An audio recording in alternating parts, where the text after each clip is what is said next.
Welcome back to Tay Radio Marin. I am your host, Santi Hernandez. I am joined by my co-host. Javier Vicuna. On today's show, we have Devin Fromer, who was previously on our show with Miguel Rodriguez. But instead of talking about your acting today, I'm really excited to hear about your movie being premiered this Monday. The featured film is Bus 233. Thank you so much for being on the show with us today, Devin. Can you introduce yourself to the audience again, just to those who haven't seen you on the show? Yeah, well, first of all, thank you guys for having me back. This is very fun. So, I'm Devin, Devin Fromer, and I'm a writer, director, actor, editor, I guess, and all that kind of stuff. And yeah, filmmaker, I guess you could say. So thank you. You're everything. Everything. Yeah, there's a few things I can't do, but Well, thank you for reaching out to us. We're so excited. Again, this is a platform for the youth in the community. If there's a way we can support, we're here. And so we're beyond excited to hear more about the story, the process of your film, and again, I don't want to spoil too much, but having it being, the big screen. But before that, as you all know, on the show, we do an icebreaker question. And today, my icebreaker question is, what is your favorite snack to eat when you're at the theater or if you're watching a movie at home? And I'm going to start with Devin. Okay. Why you got to start with me? I got to think. Honestly, low key, the theater go-to, usually I don't even like, sometimes it depends on the movie. Like, if it's like an art movie, I'm just trying to watch the movie. But, like, if it's Spider-Man or, like, that kind of thing, I want snacks. So, the go-tos, if I want something sweet, is, like, Milk Duds or Red Vines. Because they're not too loud. You're not crunching anything. Oh, I've never thought about that. They start selling, like, chips and stuff at the theaters, which I have bought a few times. But I feel bad when I'm just, like, crunching in front of everybody. So, Interesting. The Milk Duds and Red Vines are quiet. You bring respect. Unless you got to open the package early before the movie starts. But other than that, those... you can never go wrong with a slushie if you want something sweet to drink, but I usually just go with water. That's it. That's usually what I go Okay. with. What about you? I respect the choices. Milk Duds, I hear like no one ever pick, but they're really good. Yeah. They're like nice and like Perfect. Yeah. perfect every time.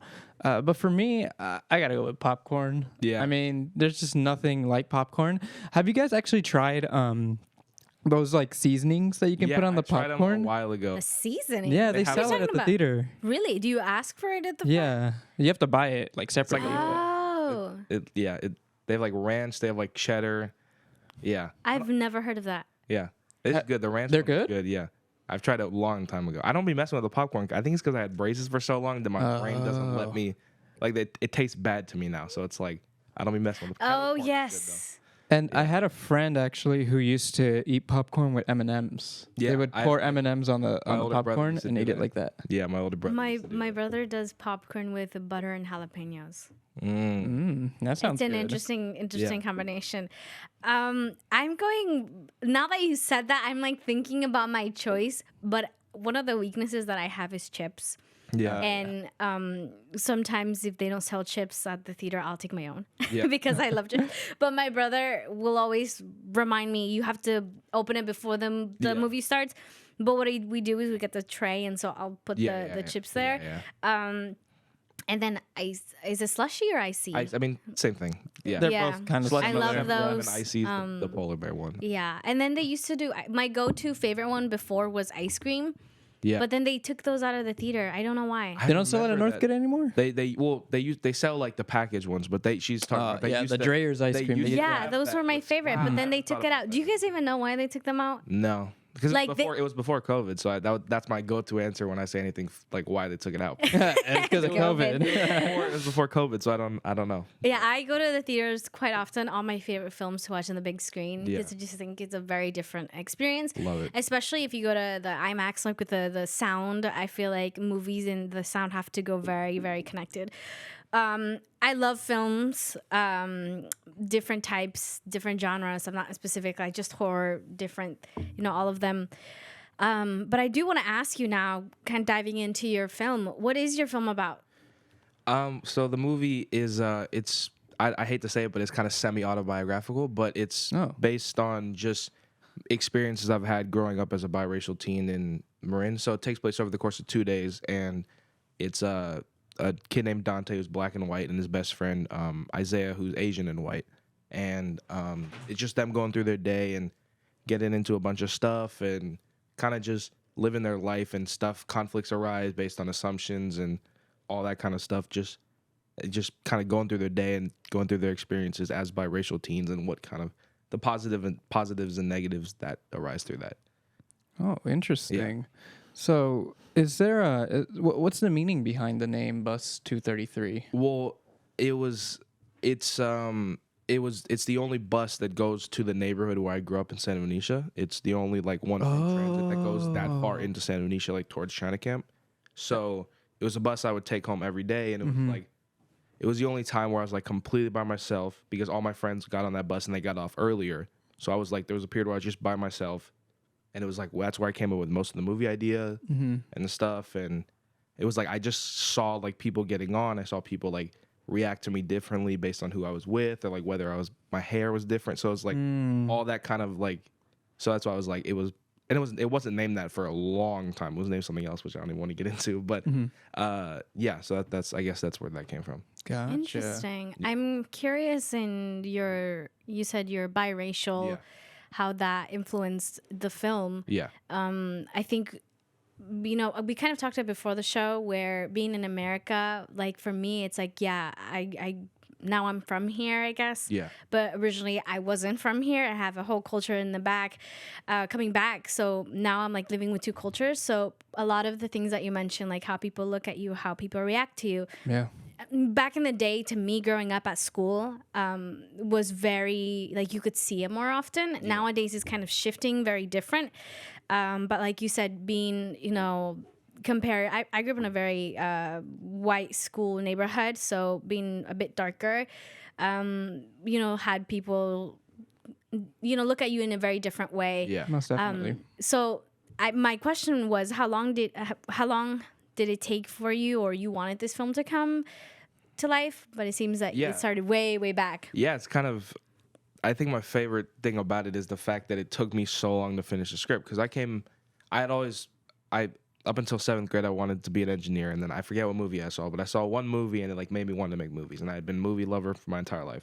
So then 8th grade happened and I was like, okay, I want to make my first movie by the time I'm 18 years old. So which is crazy to even say, but I was like, that's what I want to do. So I came up with an idea kind of where it was biracial kids and stuff, but it was more leaning towards like something. Superbad was the movie Superbad with Jonah Hill and Michael. Yeah, It's like a big inspiration for it. So is it a comedy? It's not, but that was like the early. So I came up with the idea all the way back in 8th grade. Okay. Okay. Freshman year, which when I met Miguel and we started doing little projects, was when I learned how to write a script. So I had been writing the script freshman year all the way till senior year. So it took me 4 years to finish the script. And then we started shooting a few months after I graduated high school. So I guess 6 years altogether to do everything, but which is crazy to say. Now, how is the writing process for you? I know I wrote a book myself growing up, and I continued to write for throughout high school. I stopped writing, but I want to know how that process is for you and how rewriting, because from what I'm hearing is that you had an original idea and then shifted along the way. So kind of hearing that writing process. Yeah. I mean, I think when you do literally anything for that long of a period of time, you kind of live with the project. So it's like like up until I saw a movie at the end of sophomore year called Blind Spotting, which is a great movie. And that, like, I saw that movie, and the movie completely changed. So it was like I guess one of my favorite quotes is a lot of writing is rewriting. So it was like most of that time I was just rewriting and not knowing what I wanted to do and stuff like that. So it's like, but I love the writing process. It's really, I don't put too much pressure on it because I like the organicness of it. Like a lot of times they say, don't play anything in the background. Don't do just focus on the right. But I play music in the background I play music in the background because it gives me like inspiration and stuff. So yeah, I just like a fluid writing process because it has to come that way because my brain isn't really able to sit because I've had ADHD my whole life. So my brain isn't really able to sit and like, just, you're going to write now. It's more like. It's hard to focus. Yeah, it's more like, you want to write? Okay, cool. Have fun. Enjoy it. Write on your own time. So when I try to rush things, like it doesn't work. Yeah, you Gotcha. mentioned ADHD, and I Yeah. think part of growing up, a lot of the way they want to educate students is the same way. It's like no music or Yeah. a certain strict way. But I think with ADHD or the way everybody learns and works different, like I'm like you, just kind of hearing. I like to write, even read with music in the background. Yeah, I've always been like, yeah. That helps me concentrate. Yeah. And my Super nice. mom growing up always always be like, how do you do that? I can't do that. That's too much for me. But for me, it's like my favorite way, because if it's completely silent, my brain goes, woo. Yeah, exactly. Yeah. I just get lost in my own thoughts if it's silent. So I need to like have something. I guess it's kind of the sleeping thing where it's like that we talked about earlier. Oh, yeah, It's yeah, like, yeah. I always needed something there. Even if I couldn't see a nightlight, I needed a nightlight on just so I know there's something there. Yeah, So I don't have to completely be by myself, which is weird. But it's like, I guess. Yeah, and then Right. when you talked about rewriting, there was one thing that one of my favorite teachers who was an English teacher mentioned to me is that the hardest part of writing is making it seem like it's perfect, because you're always wanting to change things, Yeah. because there's so many directions you can go. Absolutely. So choosing one ending is really hard sometimes. But then again, when you connect with what you're doing and what you're writing, it comes out and you're like, oh, this is how it has to end, which Yeah. is why some amazing films catch you at the end, because you're like, why did it end that way? But then when you think of the writer, it's like it had to end that way. Yeah. Which is insane. Well, don't most writers come up with the ending first and then they kind of create a lead up to that ending? I mean, I can only speak for screenwriters, but because I've done a lot of research on that, it depends. A lot of writers Depends. like planning, like kind of doing bullet points of the story. I don't really do that at all, because I just write the characters. I know who the characters are inside and out. So the characters are playing the story out for like As you go. I'm not telling my characters what to do. The character's making its own decisions. Yeah, So it's yeah. like the ending wouldn't have happened. Like I didn't have an ending in mind. I knew like bullet points because I had been writing the script for 5 years, but I didn't know exactly where it was going to end, because if I got to a certain scene and then a character said something that just I knew the character would say, it wouldn't go that way. So it's just like it happens organically. But some people do like plan out everything. So it just depends. People work differently. okay. So, yeah. Okay. Yeah. Yeah, I think it just depends on the Absolutely, writer, yeah. because I think every writer has their own way of kind of how their films or books want to be written out.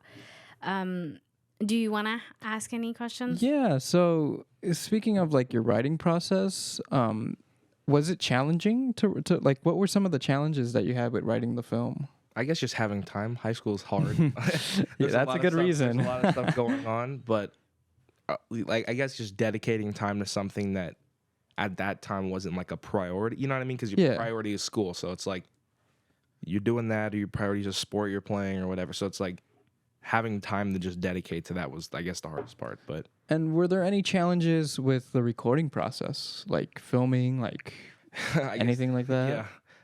Yes, all of it. No, I'm just kidding, but a lot. I guess the two main ones was casting, because I'm not working with actors. I'm working with my family and friends and people I meet. So these people have jobs, they have stuff to do, they have a lot. You can't Right. depend on, you know what I mean? So it's like there was times where we filmed the whole like half of a scene, and then they're like, oh, I can't do it anymore, and then I was like, oh, now I got to recast. So that's probably why it took a year, because we were doing that over and over and over again. So casting was really hard, but the actual set, when we're on set, it's like dynamite. It's just it works. So obviously there's challenges, but like, you know, What was the other challenge you said too?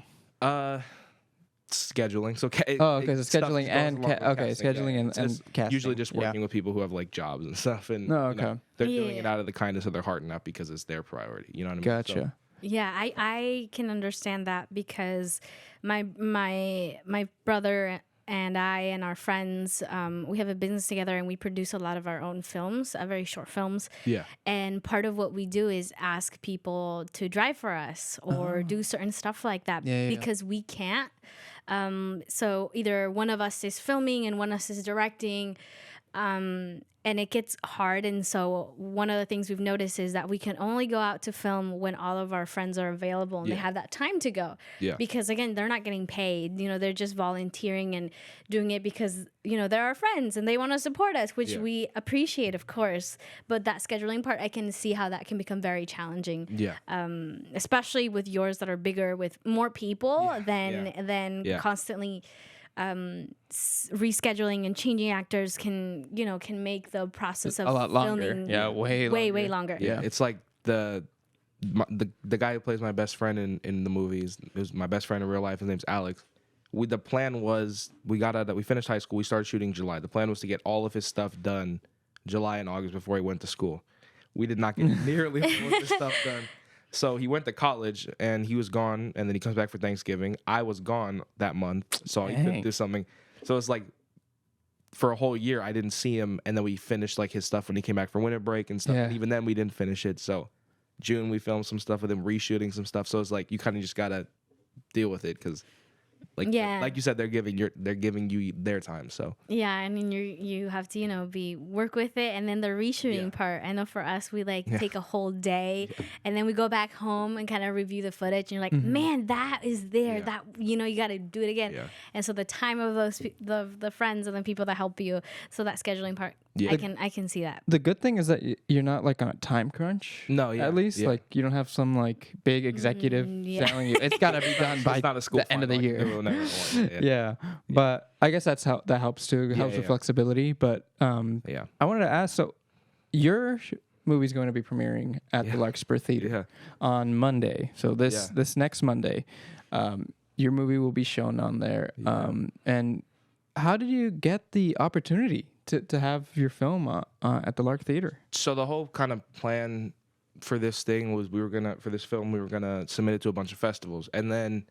So that was gonna be the first thing we're doing. We're doing that currently, but we also wanted to do like some sort of showing for our cast and crew and our family, just because it's like we've put all of our hard work into it, so it means a lot. But the plan was to talk to the Rafael because we know some people at the Rafael. So the plan was to eventually have a premiere there and private premiere kind of thing. Gotcha. And that fell through, so it was like. We were just kind of hitting up every theater, and the Lark the guy is just really, really, his name's Matt. He's really, really cool. And he was just like, sure. And I showed him the movie and he was like, this is great. And I was like, cool. And then he was like, do you guys want to show it here? And I was like, yes. And so, wow, that's so cool. Yeah, that's a really cool opportunity. So we're having the premiere there, and it's open to the public, and I'm pretty sure it's kind of filled up by now, but it's the people there are really cool, and it's also really cool because it's a single screen theater. It's not like Northgate where there's a bunch of theaters. Yeah. So that's like an old cinema. That's like the 70s. Like that's like an old experience. Like it's got some character. Yeah. The only other single theater was the one in Corte Madera, which was that huge one, which is closed down since COVID. Oh really? They closed that one down? Yeah, which sucks because that was it was like a huge theater. So the Lark, which has been around for. We talked to the guy about it. He said it's been around for 80 years and it closed down. It's been a long time. Dang. So it's really cool that we get to do it there. So you had the opportunity to show him the entire film. Well, I just sent it to him. You sent it to him. Yeah, and he watched. Actually, I don't even know if he watched the whole thing, which I guess that's even better because he liked what he saw, I guess. But he saw a few scenes and he was like, "Yeah, I like what you're trying to do here. Cool." And obviously there was money for insurance and stuff, but it was it was a lot. That's a good opportunity. So. For sure. Yeah, especially for the local, the local artists here being able to support, I think is a very awesome thing. And then just taking your experience and then talking on the show about it, and then whoever gets to watch the show, whoever watches the show, can get inspired to do the same if they're into filming, or any other artistic thing, which is great. Yeah. So I'm glad that you are getting that opportunity, and hopefully, I know you invited us, and we hopefully can make it. Yeah. Thank you for the invite, by the way. I know it's really exciting to hear that opportunity for you. Thank you so much. Yeah, I'm very excited. Yeah, and we know that, you finished this film now, but do you already have plans for future films already? Do you have anything in the... Yeah, I kind of have a problem where I can't stop ideas coming into my brain. I see. So as of now, I think I have like this is so weird to say, but I have like my next like 6 movies I want to do like planned out. Dang. And again, I never know what's gonna happen, but like I have like 7 like started scripts. Some of them are halfway through, some of them are a page, some of them are a paragraph, but it's like my brain just does that kind of thing. So I know what my next project is gonna be, and we're gonna shoot 2 features over the next few months. So one's for me and one's for Miguel, and I'm acting in that one, and I'm acting in mine. So. Oh, that's awesome! All right, so there's gonna be more and more films. Yeah, I think one of the interesting thing that I like about you and Miguel is the fact that you guys do a bit of everything, and so later on in your career, you know, you have an experience of what it is to be an actor, a producer, an editor, and then kind of learning that. And then you mentioned something on the show earlier, and you said that one of the most important way or the best way to learn is by directing your own films. Can you talk more about that? Because I thought that was so interesting. Oh yeah, I was saying this. She was like, "Save it, don't say it off camera. Say it on camera." I was just saying like, because I'm not going to film school as of now, and I probably won't. But I've talked to a lot of directors and just people who've gave me advice and stuff, and anyone will tell you that the best film school that you can do is just making a movie, whether it's a short or not. It's like, getting on set is the best experience you can have. So just do it. Like and then I'm not saying don't go to film school because I don't have any authority to say that, but I'm just saying I've learned more over the past 2 years doing as many projects as possible, good or bad, than I have my entire life. So it's like, you know, just experience, learning. Because you learn, that's the thing about doing it yourself. You just you have to like figure it out. You know what I mean? You can't, there's no like, when you're in school, there's like, a shell like that, you kind of are held up by the foundation of the school. Like you get to you have something to fall back on. I don't have anything to fall back on, so it's like just I have to like, that's why the whole like time crunch thing that you were saying, it's okay that we shot for a year because I wanted to get it done. You know, you got to be free flowing with it. You got to just deal, because you can't go for perfect, because perfect is impossible. So it's so hard as an artist, right, to like want to get your film to be as perfect as possible. Same with music, right? Especially when you don't have a time crunch. Yeah. You end up dedicating so much time to small little details in the movie, and you're like, well, I still got like a whole hour to fill up. Like this is like just one part that I keep focusing on. You can't be precious about your work. I mean, there's so many scenes in the script that were cut out that we filmed. The scenes are great, but that you can't be precious about it. Exactly. One of my favorite quotes is I keep it in my wallet, but it says perfect is the enemy of good. You know what I mean? Because perfect never gets done. So exactly, if you're going for perfect, you're never going to get it done, because that doesn't exist. So it's like, I love that quote. That's actually so relatable. I look at you because I'm like, that's one of the biggest things that I have, is I like to think things to be like perfect or good. But there is this other one that says practice makes perfect, but I think practice makes improvement. And the more you film, even if it's not a good one, the more you practice, you know, you're doing things and learning and angles, camera, acting, editing, and eventually you'll get to a time where you feel good about your art. And then people ask you, you know, what it got you to be here, and they might see it easy, but you have a whole history about how you started. And I think that's a beautiful thing, the art and the artist, right? The story of the artist, how he or she came to be and produce these amazing things. Absolutely, And there's always going to be people that are not going to like your films. Right? And there's always going to be people that are going to like, you know, there's some really great directors out there, right? And, you know, people like say like, oh my God, it's like the best, most masterpiece movie in the world. And then there's other people who are like I think that's the worst movie in the world. I don't get why that's famous. So it's like, you can't satisfy everyone, right? And keeping that in mind while making your movie too, lets you understand more that I'm just going to put this out there. Okay? If you don't like it, you don't like it. If you love it, amazing, even better. But like, it's just understanding that it's really about mentality. Like, absolutely. I think as long as you're being honest with what you're doing and you know your intentions, then, you know, it's like, if they don't get it, then I guess I'm sorry. Like, I'm, you know. And speaking of intentions, what do you hope people get from this movie?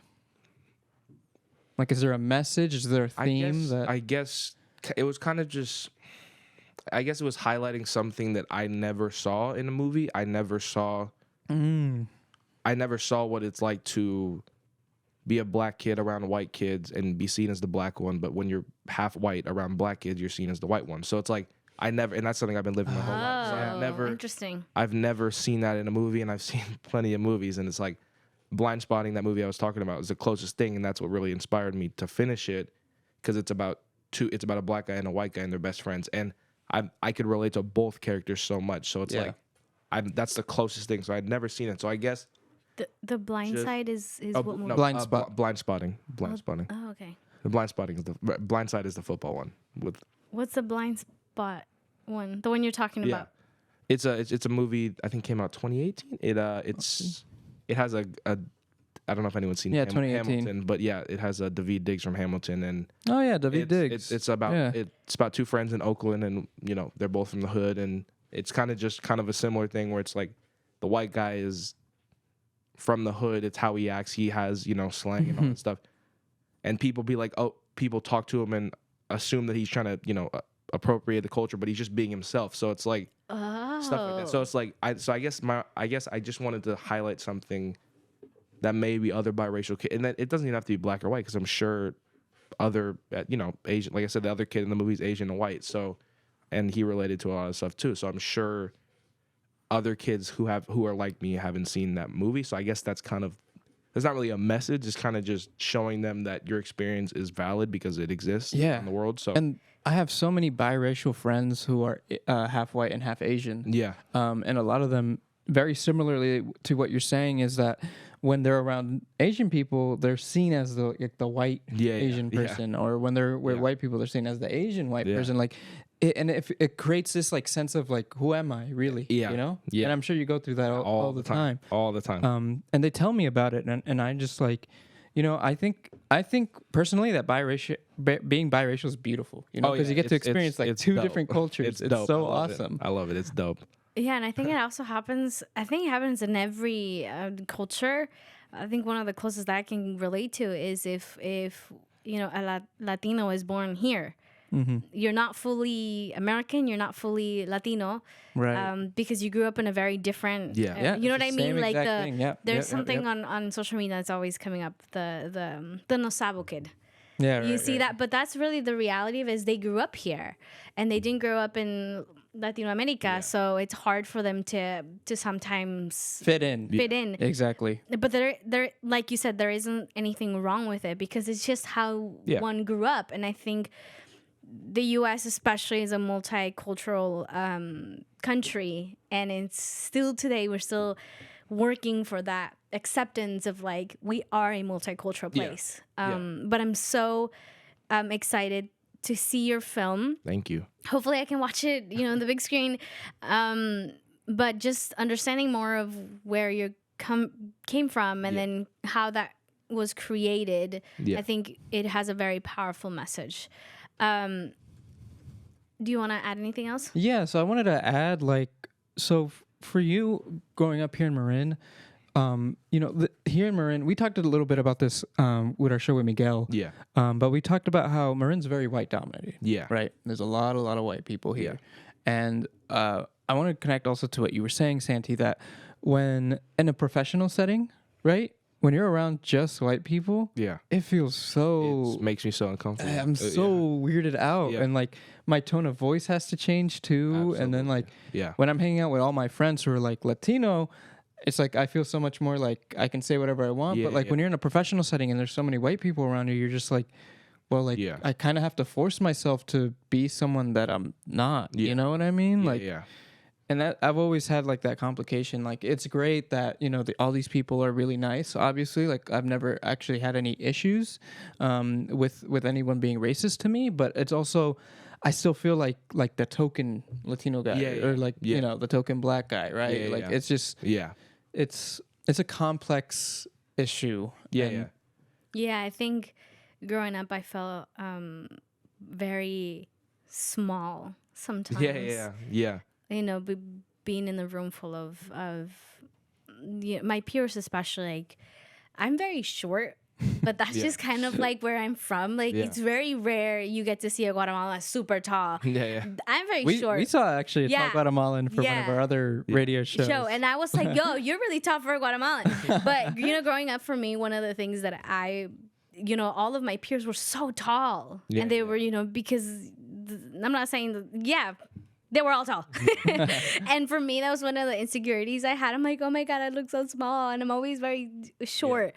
Yeah. But one of the things my dad taught me was like, you got to own that. You got to own that and wear it with pride that you're short, but doesn't mean that it makes you any less or less smart. And in my head growing up was, oh, I'm not that smart. In a way, because of how I looked very different and being darker skin. But I'm so excited to continue the conversation with growing up in Marin, experiencing all of that. But right now we're going to go on a short little break. We're going to play a song by Ismael Lara, who has been a very inspirational person for the community, talking about owning where you come from, owning your culture, which is super important. So this is Pa Adelante by Ismael Lara.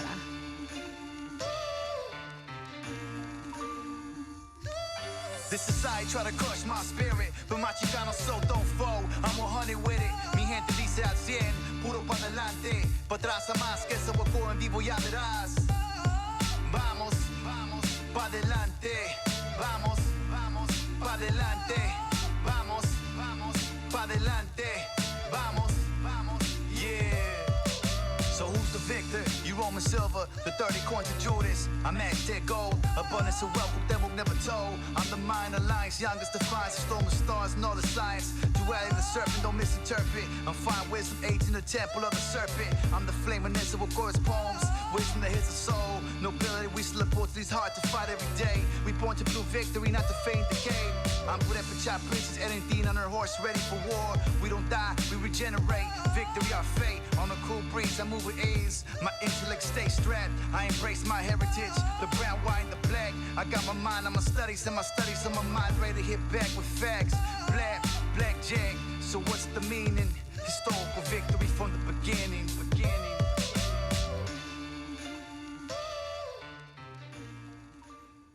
All right, so that was Ismael Lara. We hope to have him on the show soon. But again, as Santi was saying, he's a huge advocate for mental health as well, especially with people of color, because I think mental health just isn't really talked about at all. Yeah, in a lot of like colored communities. So yeah, shout out to Ismael Lara. We love him and we love his music. So, and also Pa Adelante just came. He has a music video out for it. So if you guys haven't watched it yet, it's really good. But yeah, just going back to the conversation we were having, Devin. So do you like living in Marin County?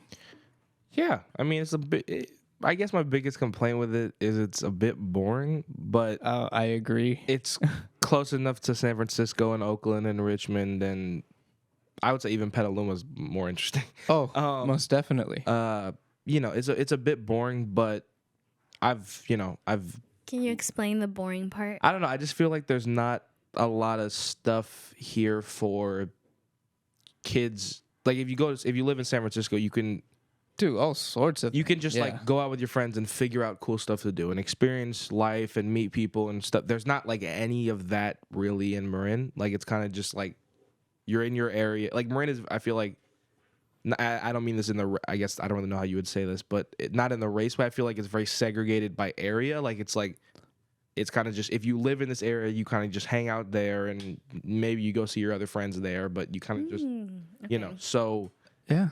I never really, but I grew up in Santa Venetia, and Santa Venetia, I think, is the most diverse part of Marin. Mm-hmm. Like on my block, there was like Indian family, there's a Pakistani family, there was like an African family from Africa.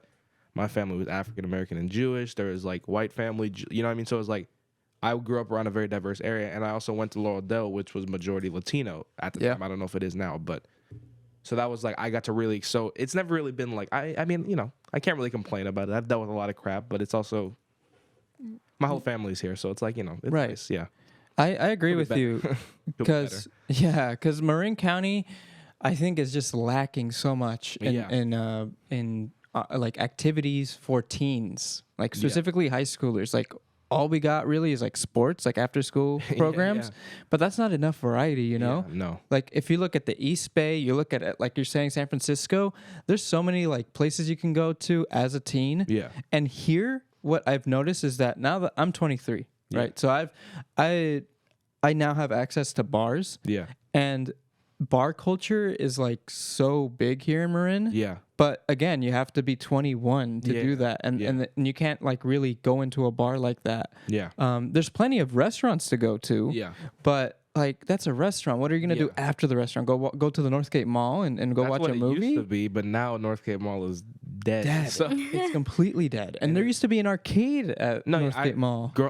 I'm just old enough to where I remember like when there was a video store like Silver Screen Video or like Silver Screen stuff like that, where there used to be like in Montecito there was a pizza place with an arcade, like Pinky's Pizza. Yeah, it's in Petaluma now, but there's like Northgate used to be popping. It like, really was. And then I went to middle school, and as every year in middle school it was like we always like, oh, let's go to the mall, and then it was like each year it was kind of like, they just took that out. They took that out. Oh, okay. Foot Locker. Chic is gone. Okay, everything. Cool. So it's like, so it's sad. It's sad because I guess that was the closest thing to where like it was just, that was the closest thing for teens to do stuff. But I just don't think Marin County is like community oriented enough to like care about stuff like that. Well, like, it's dominated by a lot of rich old people, and those rich old people don't care if they create like and the billiards place that was on 4th Street. Yeah.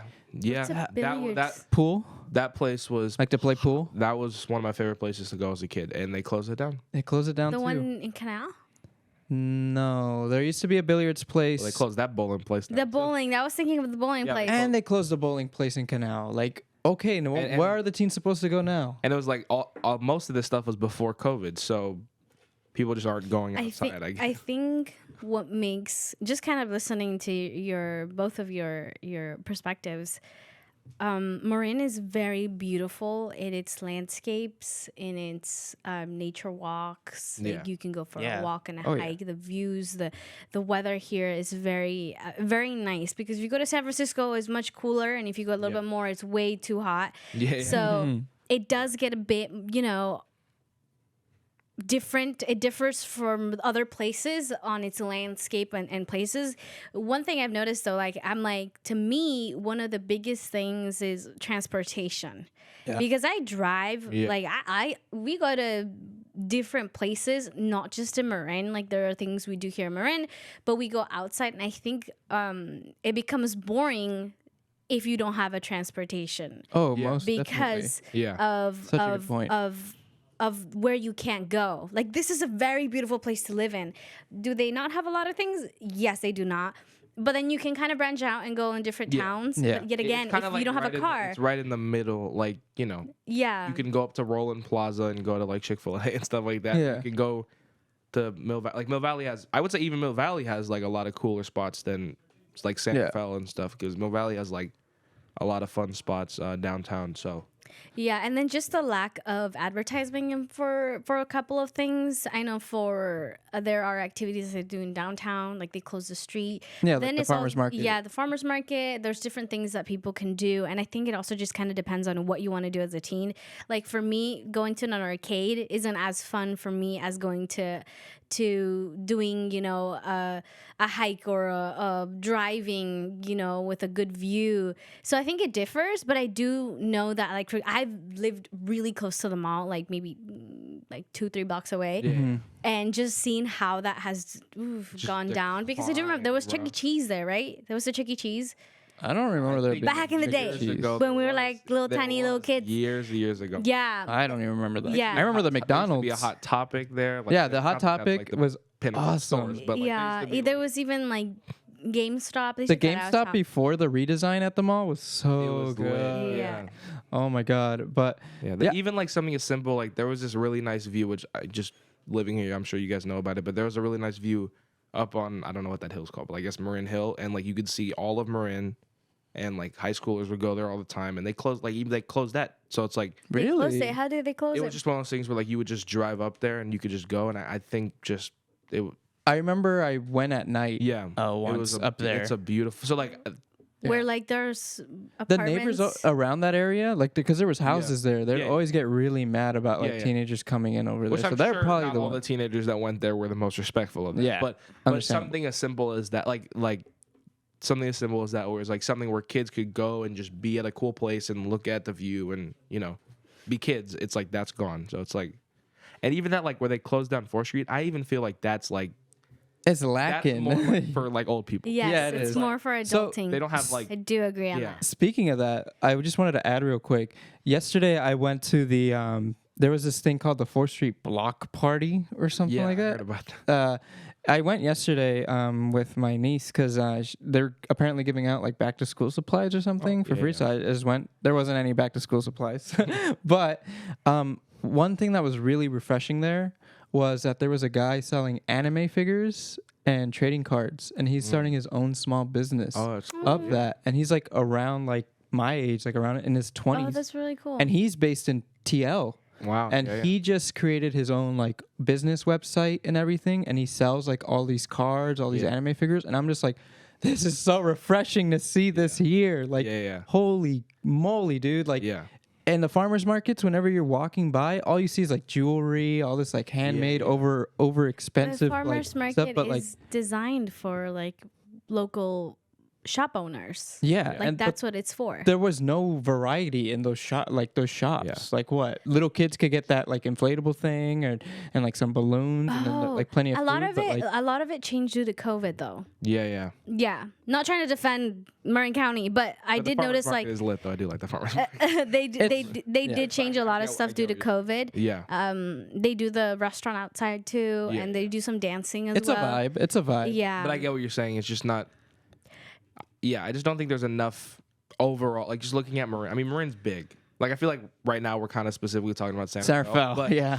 Because that's our experience. But if we're just talking about Santa Fe, everything we're saying is valid. But Marin's really, like, but even, like, other parts of Marin, it's still mostly older, rich, white people. Like, you know. No. So let me ask you this. After hearing, like, the boring side, not a lot of things for youth, what would you want to see here? Like, if you had the opportunity and you could put something, what would you do? Yeah. I mean, something like that billiards place was because it wasn't 21 and old. It was basically it was like, was it on 4th Street or 3rd Street? It was on 4th Street. Yeah. What does billiard do? Pool. It's like it's just pool. Oh, and like they have like ping pong, foosball. Like, basically, like it was a 2-story place, and I think the bottom was a bar for adults, and there was I guess it was a kind of not a restaurant, but like, you know, they serve like food and drinks or whatever. Mm-hmm. But above that there was ping pong, there was foosball, there was pool, and you could just go. Like, I went there with my 5th grade class a lot, and like they had a jukebox where you could play. Yeah, you could play music. You could play music. It's a vibe. I don't remember that. It's a place where like kids could just like go. Like, there's no place to like. That's the other thing. Like, unless you go to college in Marin, there's no place to like just go and meet kids your age. That's the other big thing. Like in San Francisco, there's so many like. Even if you go to Fisherman's Wharf, like you can just meet people. Like it's so hard to like just meet people because you kind of have to just catch them randomly. You know what I mean? So it's just really interact in school. Or interacting like in school or like at an event or something. But it's like just football games, stuff like that. But it's hard to like just like if you're like something like that. So I guess something like that where it's like it's just something fun. Like it doesn't even have to be like a whole but just something fun like. And that's interesting. I want to learn more about like why, like I want to get more involved with Marin's like planning for their business planning, because I feel like so many of the people that like actually like go to those meetings to like talk are old people are the only people there, and there's like no way for us youth to like really be like, hey, like we should have like a billiards place again, or at least a place like you said for high schoolers to go and meet up and just like. Because that's healthy. That's really, really healthy for social interaction. Yeah. And having those resources around here would really... Because we're the future, you know? Yeah, we're the absolutely. future. Yeah, and I also think there's a lot of programs here. Not going to lie. There's very, very interesting programs for youth. The thing that makes it seem that there's nothing, I think also is due to the fact that they charge a lot of money for it. Oh, yeah. Because there's like different opportunities that you can have. But it's always like you have to pay this amount, And as a teenager, sometimes your parents are working and paying all the bills and you don't work yet. So, where are you going to get those $200, $100? Yeah. And I did go to one. We went sailing with MCM. Like MCM took the staff on a sailing trip, and Annalie and I got to be on there. And this lady started talking to me about, the history of the bay, of the Golden Gate, and how she's been sailing for years, and she and the board are planning on creating a program where girls specifically could learn how to sail, and they could climb up and do all of that in the bay and take advantage of the bay. And I just realized that, yeah, I drive around there a lot, but there's like a lot of activities you can do, but I wouldn't think of doing it because I don't know if there are resources. I know you can go kayaking in the bay, like before the Golden Gate. You can do like so many activities. You can go canoeing, which I think is very helpful for teenagers to get out there and take advantage of the bay. But you do have to pay. Nothing's free. Nothing is free. I mean, now I can do it myself because I work. I got my whole life right now figuring that out. But I can, pay. I don't depend on my parents. But if you were a teenager, I can see how that can become a bit of a issue. I think just going back to that guy who just started a small bit, I just think like we need like some 25 to 29-year-olds, maybe even younger, to just like make dope places, like just do stuff like that. You know what I mean? Like set up a kayaking thing where it doesn't cost $100 to, And like skate shops, like Proof Lab is really refreshing too. Like I'm not into skating, but I appreciate the fact that it even exists. Yeah, you know what I appreciate that. And like, also, there's that I think it's called Gamescape. Like that place is really cool too. It has a lot of young kids working there, and even though it's not my thing, it's like something like that. The fact that it even exists is really cool. It's cool. Yeah. I've always wanted to see a place. I don't play video games as much, but I've always wanted to see like where they do tournaments. So here's like, the thing. Places like that. So I used to play Smash Brothers. I used to go to Smash Brothers tournaments back in like high school. And me and my friend, we would set up tournaments. And that was so much fun because we got kids from Richmond to come. We got kids from TL, from Novato, and then we started like this all little rivalries with the schools and everything. We did that at the Boys and Girls Club at Davidson. Yeah, it's so cool. Smash tournaments. And video game tournaments are actually so like great for people to just come and interact. It's community. Like it's just stuff like that. Bringing people together is just fun. Like it really is. Your age, because like we said, like Marin is. There's a lot of people that look like us, but you don't see a lot of them all the time. You know what I mean? So it's like there is and there isn't. So a place where like just you can go and just be like just do something is like hard to find. So and the most recent example that I've had of like a tournament, like a tournament going on here in Marin was I think last year. They did a tournament at Pink Owl Coffee. If you know where that is, where Jack in the Box is. By Tenders. Yeah, by Tender, which is really good. Fire. Yeah. Shout out. Shout out to Tenders. If you want some really good like chicken tenders here in Marin County. I love places like that where it's just like 3 things on the menu. Like that's why In-N-Out is so popular. Yeah. Just a burger. So simple. That's it. Burger and fries. That's it. And very well priced. Yeah. But yeah, that Pink Owl Coffee tournament was just like a one-time What thing. did they do? They played a Smash tournament there. Yeah. They What's had, a Smash tournament? Like Super Smash Brothers. It's a video game. Oh, it's like a fighting game. Okay. Yeah. They had like 20 to 30 people apparently show up to that. By the way, the owner of Pink Owl Coffee, her story is amazing. Or I think it's a girl. Yeah.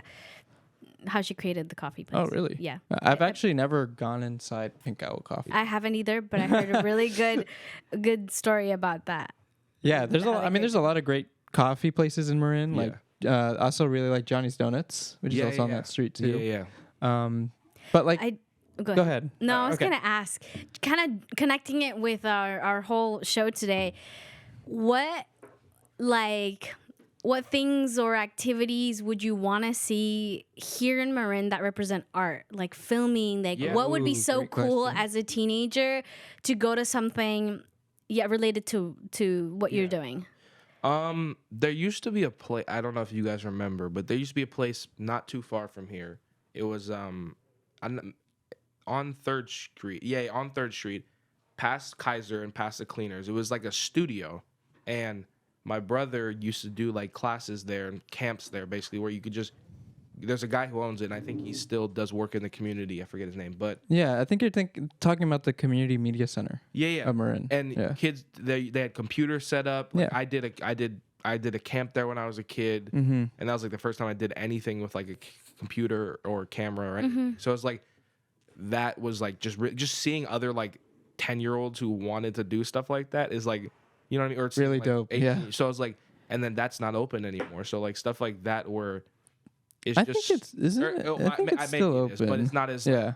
They don't have as much as they used to have. You know what I mean? So it's like stuff like that where it's just because I guess the other thing is a lot of people don't have access to equipment, even though you could use this perfectly fine, your phone. But yeah. a lot of people have to. It's hard for them to believe that you can use your phone. So just a place where you can just go like. San Rafael's high school's media academy is like a great thing because it's like I did media academy and it's the fact that they just have equipment for kids to use and stuff. Did you go to SR? I did, yeah. Oh, you did. So you know Mr. Temple, who runs that academy? Yeah, Miss Thurston and Miss. You guys had an academy? Yeah, yeah, really. And I even think I told them this, but I even think the media academy could have been better. Like it still to me was a little bit too much.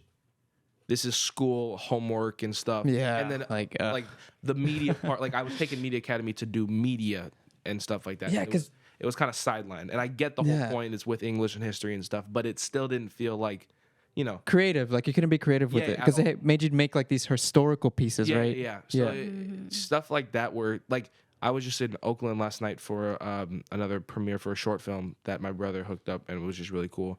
And even something like Oakland has so many places where like you can just go and like watch little stuff like that. Like it was a really cool like art place and there was a lot of cool graffiti on the wall and like there was a room where it was just a bunch of like couches where you could just watch short films and stuff. So like stuff like that to get because I don't feel like Marin or San Rafael is like an art place. Like it's hard for you to be like because it's so like just business and like the normal like college to life kind of a thing, and it's not really a place where a lot of kids can feel comfortable to express themselves and right because it's not really encouraged, you know what I mean? I kind of have this image of have you guys it's about Google. There was a film about two guys who are gonna intern in Google. The internship. That's what and what you guys kind of like picture of like the Google space. Yeah. Kind of like that space. Yeah. Because in the film they have like places to sit outside and like lounges and like you can play and kind of be creative. Yeah. Mm-hmm. And I think one of the biggest things that youth have is that creativity. Yeah. I think as you grow older, you tend to lose that. And one of the biggest things that I want to do is keep my creativity alive as long as I live. Yeah. But as you grow older, you gain responsibilities and so many things that you lose that creativity part. You lose that dream world of imagining, creating. And so a place where youth can do that, whether it's film, music, drawing, I think it's a beautiful thing. To connect. And then the other thing about, you mentioned it earlier, and it was connecting and meeting new people. Yeah.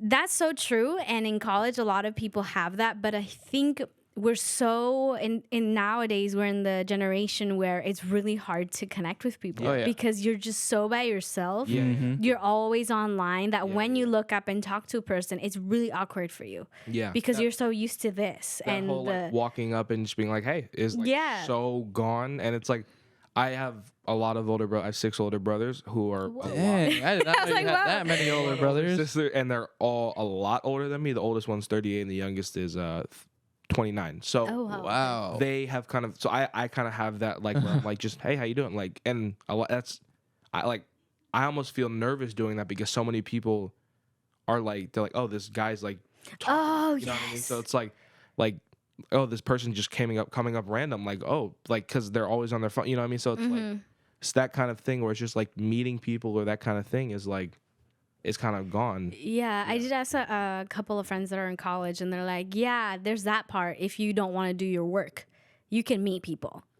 Yeah. But if you need to get your stuff done, like you need to be in your dorm doing this, studying at a library. But if you want to do the fun, interactive stuff in college, like you have to be really good at balancing your time because you can get lost about partying, doing whatever you want. Yeah, exactly. Yeah, and so it's a bit of both, and I think and staying safe, like making sure that like none of your friends get hurt.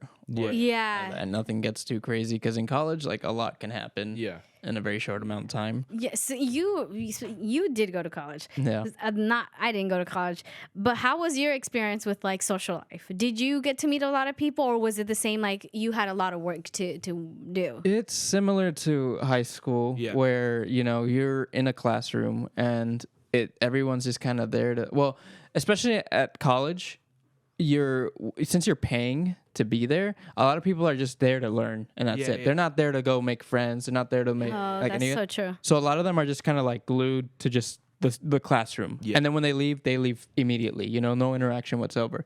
The only time that I've really got to meet like great friends is because we were put in like a group.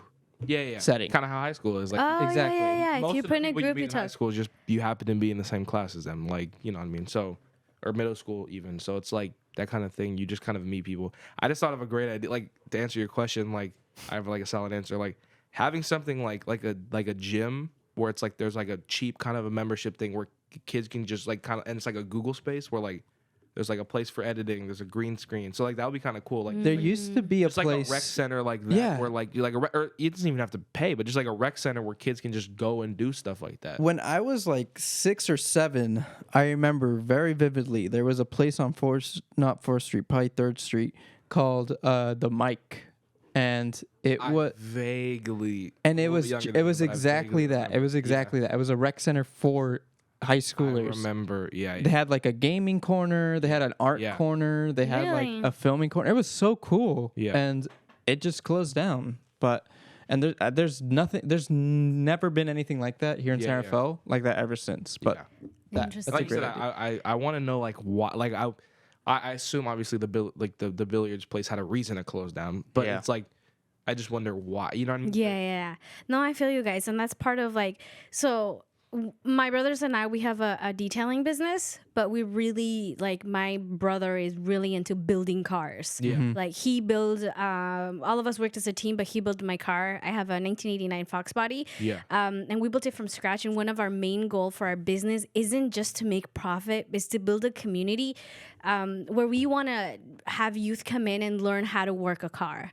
Learn how does it work, and not just how the car works, but including film and photos. Like, I love cameras and taking photos. Yeah, I like that. Yeah, and this is what we're working for. And so we're transitioning more into the mindset of just like profit and more building a community where the youth can come in, and we're trying to see how we can do that and have them come join us and see how the filming is and how it is to paint a car, how it is to do all of that stuff, because I think that the youth need a place for them to learn and so I think not just ours is cars, but then there could be something that you can create a film and you can create music. I think that if the older people aren't doing it, I think it's our responsibility to do something for our youth. Absolutely. And taking that of our passion and turning it into a place and building that thing we don't see instead of waiting. Because I think that's the thing. It's like that goes back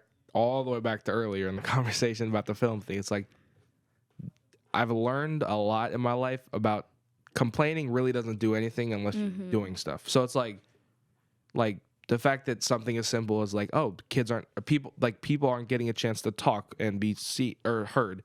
So what did you guys do? You made a dope radio show where people can just be heard and interesting people, youth and stuff like that. So it's like that's important, and that, you know what I mean, you guys did it yourself and you are making something happen. So it's like it all starts with, like you said. So I honestly, I love a lot of old white people, but I don't think old rich white people are gonna listen to us anytime soon. So we kind of just got to do it ourselves. You know, our audience, we, that you are the ones that keep us going. And this community, like, I love Marin as much as everybody else. But like I said, like we've been saying and discussing, like there are so many improvements that need to be made.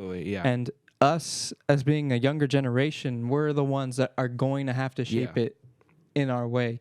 I mean, I don't know how much longer. I don't know what my plans are for the future. If I end up moving out of Marin County or something, you never know. But since I've grown up here, like I've come to like appreciate where I come from, right? And here in Marin County, I just think that there's so many like amazing youth, like yourself, Devin, Miguel, and so many, like Paola last week. Like there's just so many talents and so many different people of different backgrounds here that just aren't having a platform to talk. And that's why, Tay Radio is a thing in the first place, is to get these kinds of messages out there. So Yeah, I agree with you. It's just starting, and hopefully I would love to work with you and Miguel one day, especially that we also like to film and do crazy stuff. And share crazy stories, because I know when filming, I know we've done some crazy things that we're like, we risk it all for that shot. We risk it all for that story. Y'all know that better than anybody. Yeah, and I would love to one day work with you guys in our projects. Yeah, sure. If we need an actor, I'm here. Yeah, no, it's fun, and I think that the beautiful thing about art that I love is that you have the opportunity to express something that is really hard sometimes to say in words. You find another way to express something. And I said it earlier, we're near the end of the show, so thank you so much for being here, and having me. Yeah, awesome. Thank you. We really appreciate it. And like I said, the art can help you express in so many ways, but it can also be very dangerous if you stereotype. But there is a beautiful thing about art, how it can connect and bring people together in film, music, writing. Do you guys have any last things before we go? Just thank you guys for having me, and I'm excited. If you guys make it to the premiere, I'm excited for you to see it. I'm not going to keep talking. No, you're good. I thank you, Devin, for being on the show. We appreciate it, and thank you everyone for watching. Again, we hope that you can make it to Devin's premiere on Monday. And take care, everyone. We'll see you guys next time. See you next week. Bye-bye. Bye.